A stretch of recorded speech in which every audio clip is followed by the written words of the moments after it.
Okay, so what was hypnotherapy like? Okay. Still kind of dreamy. She left just a little bit ago. Basically, I spent like 2 hours telling her my life story and everything. I just talked. I told her everything. Obviously, it's easy for me to do. I'm a professional talker. And then she said, for the relaxation portion, I was like here on my couch. I got my pillow and my blankie and everything. And she just sat in the chair over there. She, started asking me, imagine a blue car, imagine, I don't know, whatever, a flower, yellow flower, things like this. And like as you go, just like talk to me, like whatever words come, whatever sensations or ideas or thoughts or whatever, just go ahead and like come on, tell me everything.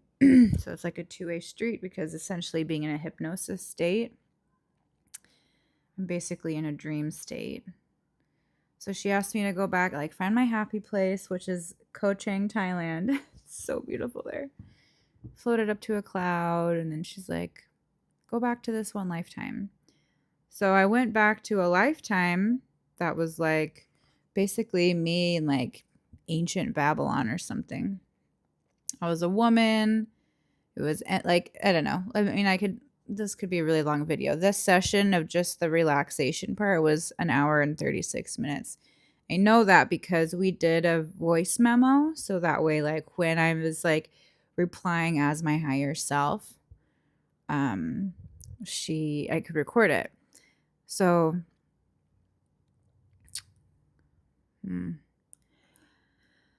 So I kind of relived two past lives. Like one was where it was all about community. I was the matriarch. My husband was drowned in the river. It seemed like it was the Nile River, but who knew?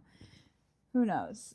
So he drowned in the river. I was in the market. Like it was very like ancient Middle Eastern, like from what I would imagine, or something like that. Maybe, yeah.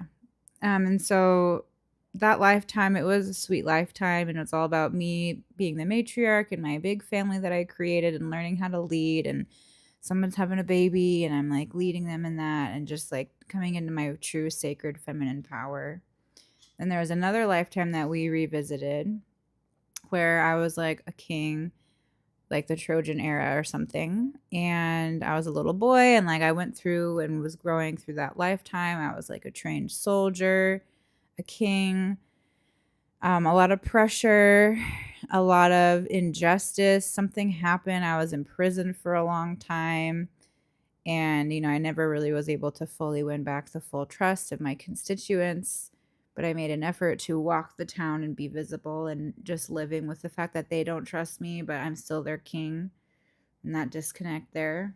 And in that one, in the first lifetime where I was the woman, I was like, she said like, okay, imagine the last day in your life, and I was dying of old age. But then with as the king, I was like kneeled over on my hands and knees, coughing up blood, and there was nobody but a servant next to me. We didn't spend too much time there because she knows that like, okay, we're not going to spend the time there. And then once that happened, like she was like, okay, well, I want to talk to Sarah's higher self. Do I have permission? She asked me all kinds of questions, like, and I mean, we had kind of come up with these questions before, like when I was just telling her my life story. And there are things about health and wealth and my business, and I'm trying to remember them all, but I will re-listen to this recording. One of the things was really sweet is like, my house is magic. Hold on, I need to turn the pot stickers off. I'm making pot stickers. I got really hungry.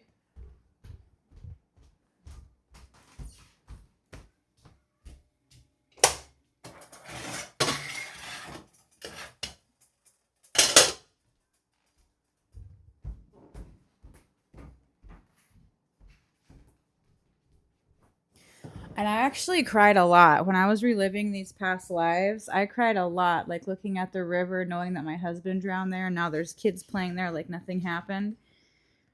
Um, yeah, that was a lot. What was I gonna say? I know, and Bowie was my little guide over here just being such a sweetie baby. It's just a microphone.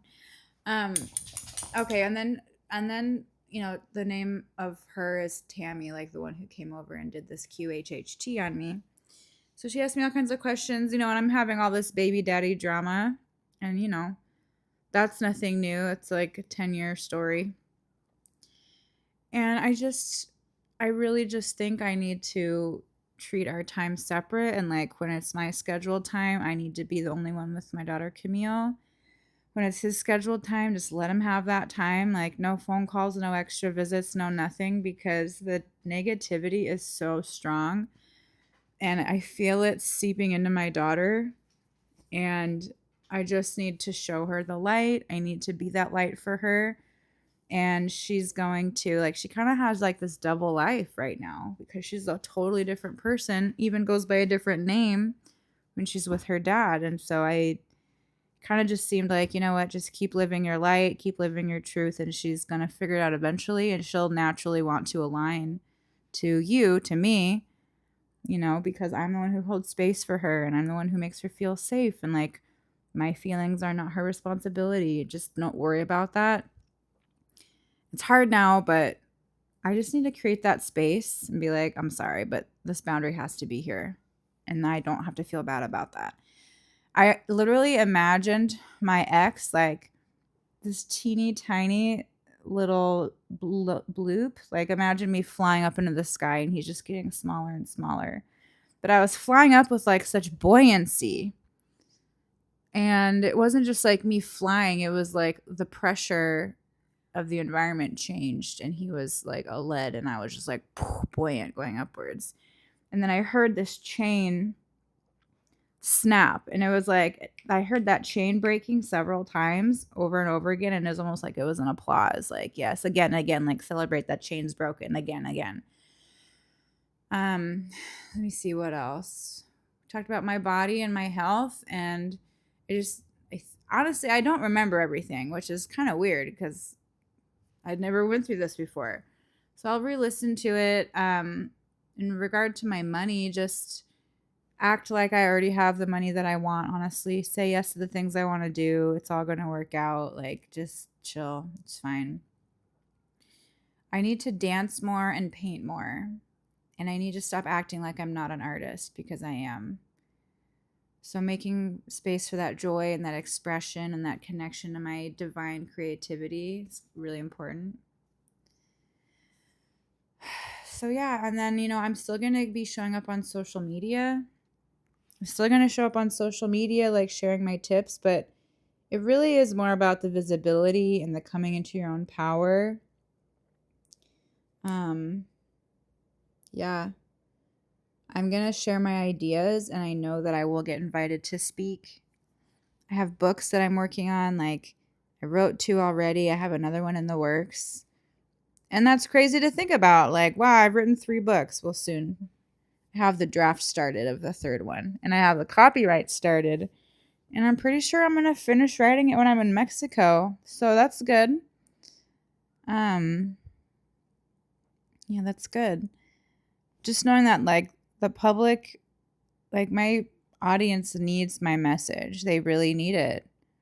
And this is a time where people need a new perspective, and I am perfectly positioned to give them a new perspective.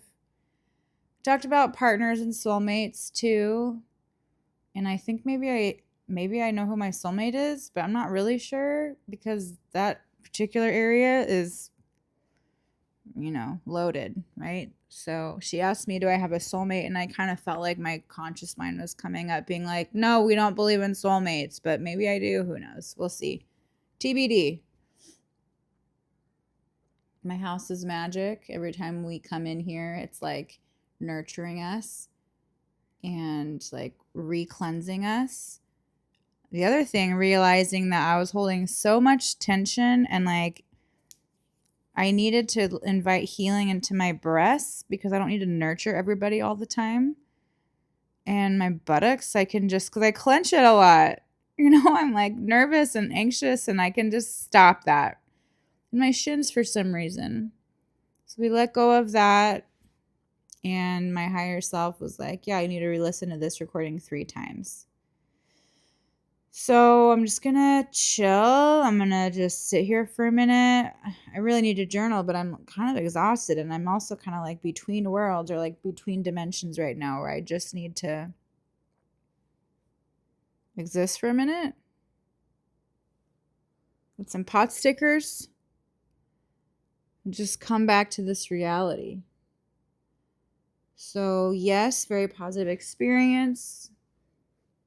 I was really open to it. We just talked, and then the meditation part, no, the hypnosis part. I mean, she's just talking. She's just saying, picture this and picture this, and then you just say the first thing that comes to your mind. That's really all it is.